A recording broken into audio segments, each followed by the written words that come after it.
Awesome. Well, what an introduction. Thank you so much, Nick. It's really great to be here and speak to all of you. Hopefully I can live up to the greatness of Luke Lewis and then not pale in comparison to Mark from Google, who's speaking after me. So it's quite a packed lineup, and hopefully you'll take something from my talk today. So as Nick said, we've worked together at a couple of different organizations. I'm not seeing the same thing on clicker.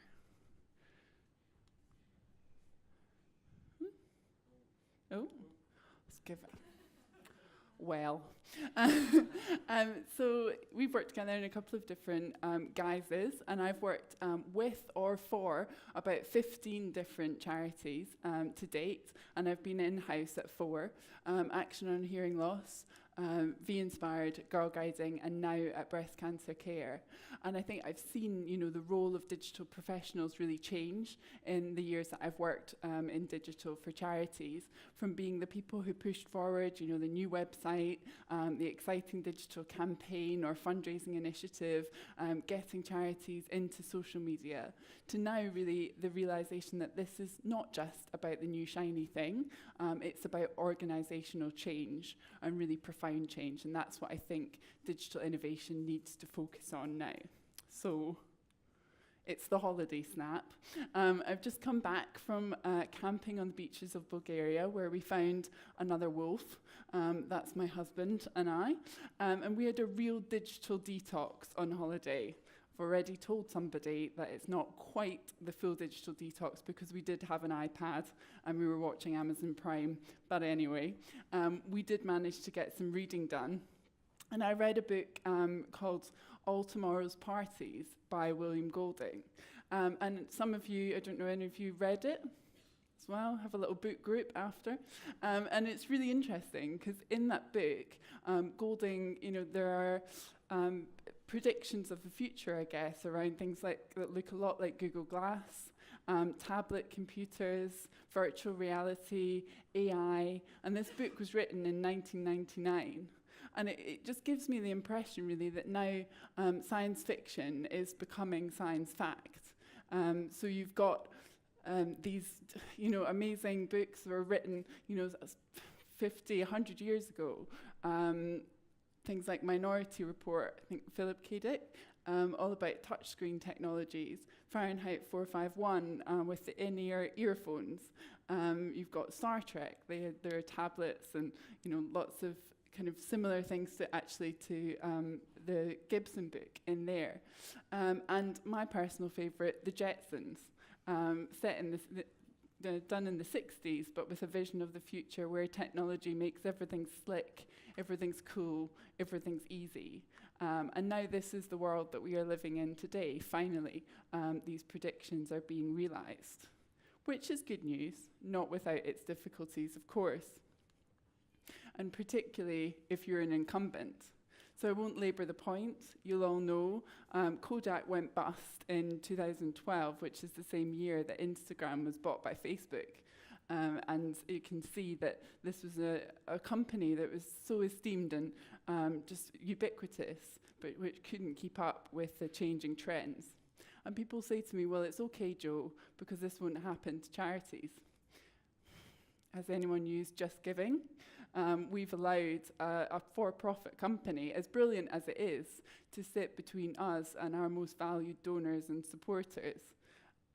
It's kind of a fact of life. It is what it is. But charities need to be alive to this and wise to it and be able to innovate ourselves. And that's why I like to borrow from startup culture. It's not perfect, but I think a book like The Lean Startup has a lot of tools and techniques to show charities how to adapt to digital change, make the most of new technologies, and be able to grow and scale new initiatives. So that's some of what has inspired me in my work and the work of breast cancer care. So in the startup parlance, we might talk about an unfair advantage in the new product development. What are some of the unfair advantages for charities looking to engage with digital innovation? I think we really work, we care passionately, and we really work to understand the needs of our beneficiaries.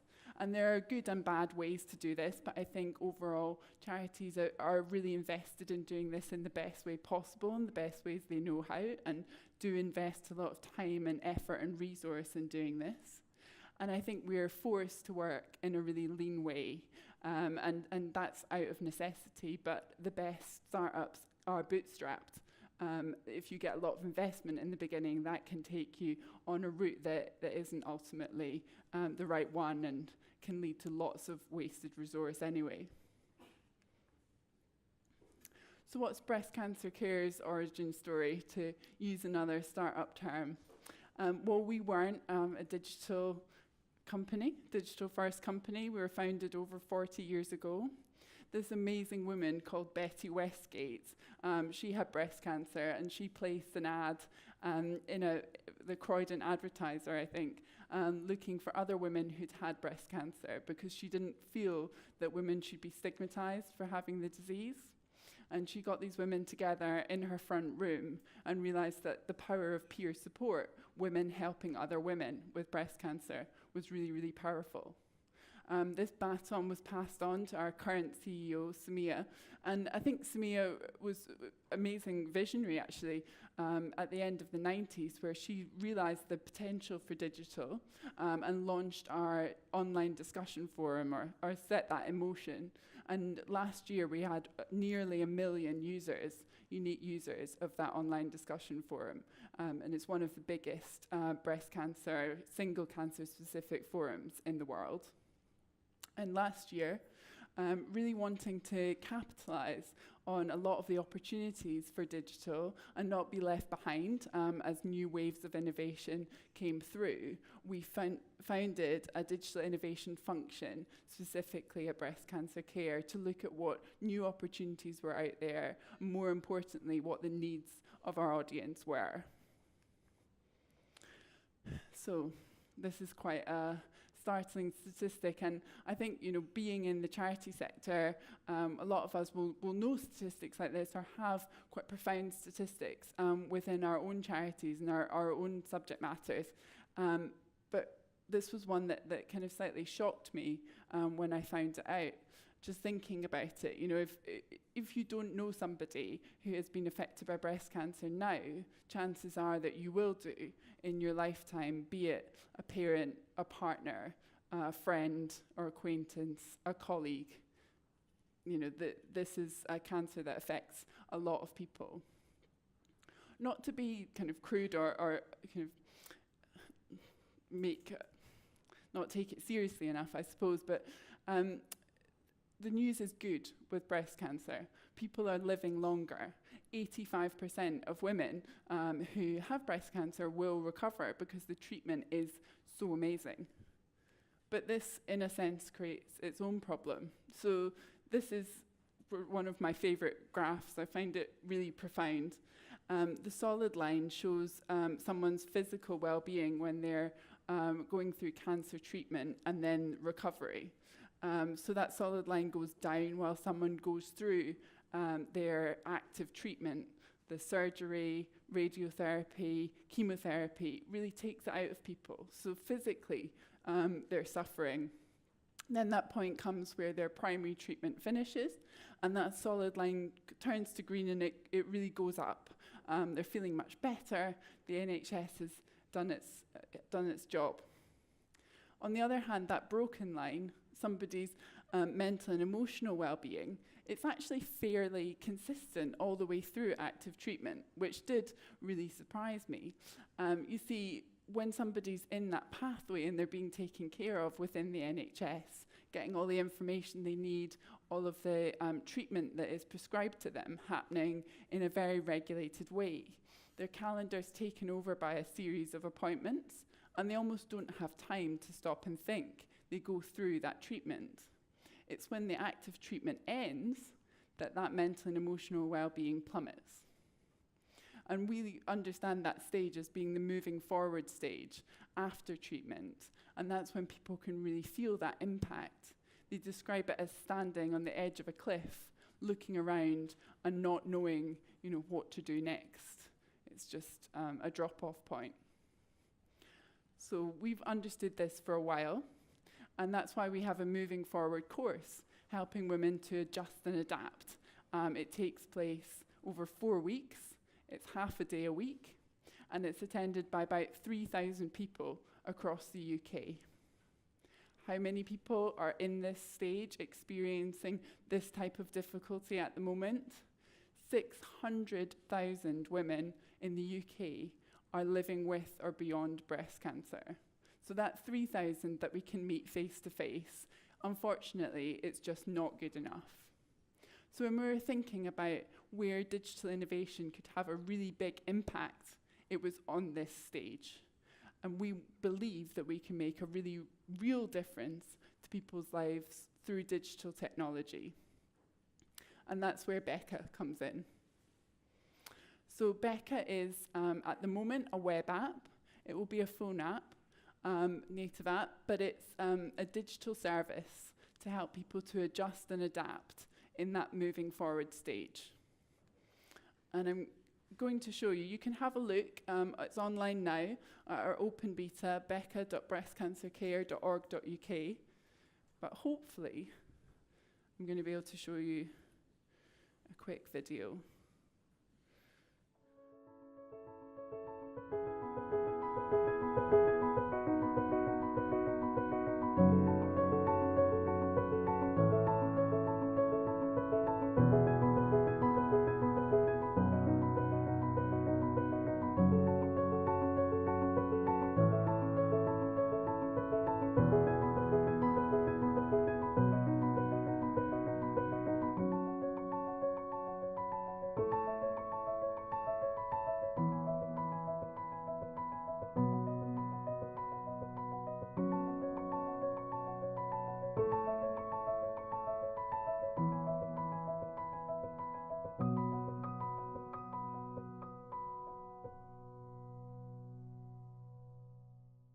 So the idea behind Beccas, it's a card-based interface. People can swipe through.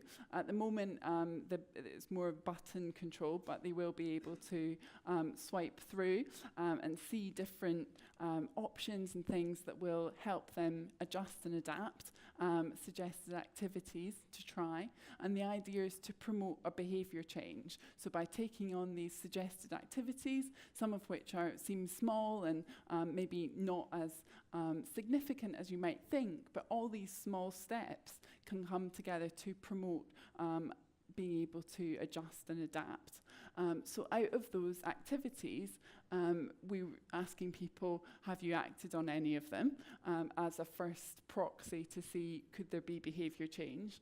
And 37% of users have acted upon suggestions within the app.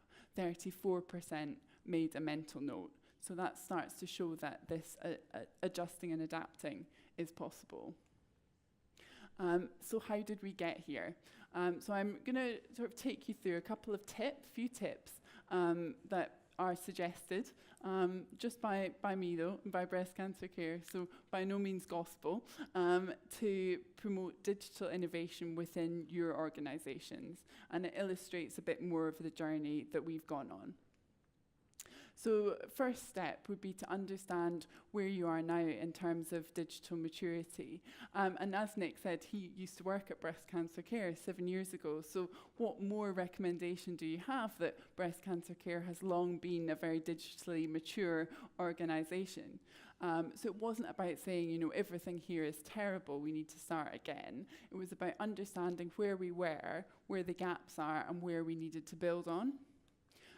So that's where we developed the digital maturity matrix. And I know a couple of you have seen it already, but I'd be interested to see how you're getting on with it. Maybe talk about that in over lunch. But this is something that we created just for Breast Cancer Care initially. We wanted to understand where we were in terms of our current state over 8 dimensions of digital, and then set a future aspiration. And we were able to see that we were doing okay, but we had real areas where we wanted to grow, particularly seeing how innovation could unlock new opportunities. The maturity matrix is available still, so it's digitalmaturity.co.uk if you want to check it out. And I think it's really useful to get that benchmark and understand where you are now as opposed to where you want to go, and then what things you can put in place in order to get there. The second tip would be around good governance and digital leadership. This is kind of like, I would say, fairly dry stuff, but completely essential. So around engaging senior leaders within your organization, having all these good stuff like a project board. So our CEO is on our Beccas project board, which is amazing. We have an advisory board, which a trustee is a member of, a wonderful digital trustee, Jill. We also have peer groups, so we've got a working group with people from across the organisation. We've got specific specialist areas represented in different ways, and we're always referring back to both our digital strategy and our organisational planning as well.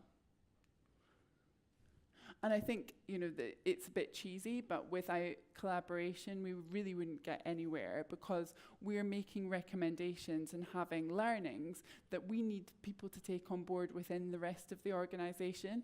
Some of what we're learning about content is really applicable to other areas of the business, and unless people take that on board, then, you know, we've not made the most of all of the learnings and opportunities through Beccas. And without that collaboration, people aren't going to hear us. The third tip would be to co-create with your audience, and I'm always a big proponent of co-creation. My example here is to do what your audience needs and to find out what those user needs are, rather than doing what your audience wants. And the example is Homer Simpson's car. Don't know if you remember this episode, but Homer designed his perfect car, and it had like a massive drinks holder for his like massive drink and loads of other stuff that Homer needed, and the car was a complete flop. So really important to understand those needs that are underlying what people say. And how do we identify these? Well, lots of workshops, lots of interviews, surveys. We've had a beta test of 80 people, which is small, but it's been great to show the organisation that we are definitely on the right track. And actually that beta test started out as 65 people, and 15 recommended a friend and got their friends involved, which was really great. And we were hoping to have over 1,000 open beta testers of the app. So I'll be calling on you all to share with your networks when the time comes. We use something called grounded theory as part of identifying needs. Definitely recommend looking into it if you're interested. Basically, it allows us to start collating needs under broader headings. So we're basically not going off in lots of tangents. Beth said it needs to be blue or something like that. We're really understanding the underlying needs and collating and codifying similar needs. And the feedback so far has been amazing. I'll just read you the top one. I found the Beccas app to be inspiring, full of helpful advice, some of which I've taken on board, packed with lots of useful information and suggestions, a must for anyone to help them move forward after breast cancer treatment. That's exactly what we wanted to achieve. So thank you very much to Betty. It's obviously early days, but hopefully we will continue to get more feedback like that, because we are being very user-led. The next one, iteration using data. I think Luke's point earlier, you need new ideas as well. So it's not just about iterating on old ideas, but hopefully, by using this build, measure, learn framework that a lot of charities are putting into place with more agile development, it creates space for new ideas as well, and a lot more testing. We use Mixpanel to track interactions, and it's actually the first time I've personally used Mixpanel. And I definitely say if you have an app or something that is very interaction-based, it's really much more straightforward and really gets you the data you need over something like Google Analytics. And those interactions around content, so who was clicking tell me more, who was saying that they'd done an activity, who was rating it, those were the things that we really needed to see. Those were sort of the key metrics for us. And then we got kind of linked back to the co-creation point, lots of super actionable user feedback, and that we are already starting to act on that within our next stages. So for the open beta, we already use some user feedback, and then going into the live version at the beginning of next year, that's going to be key as well.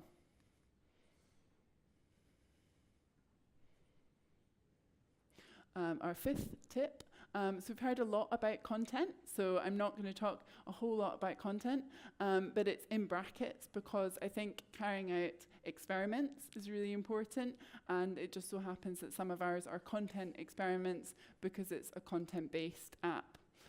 So we got a lot of feedback to say that users wanted content and activity recommendations that were more broad than just the breast cancer care voice.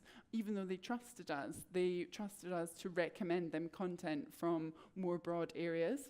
So we used a type form, which is a really great tool actually, to source content from bloggers, from people in our forum, users of our forum, breast care nurses across the country through our nursing network. So we're able to get a lot of really great content recommendations there. And then when we were getting comments from our internal staff saying, oh, that's a bit risky, or is that good content to include, or good activities to include, a bit different from what we would normally do, we were able to sort of say, well, let's test it in the app and let's see what ratings people are giving it. So these are some of the ratings that are really quite high for stuff that our teams didn't necessarily feel comfortable with. And I definitely recommend having a mobile focus on anything that you do now. Our staff team's quite used to sitting behind desktop computers, doing all their work on desktop.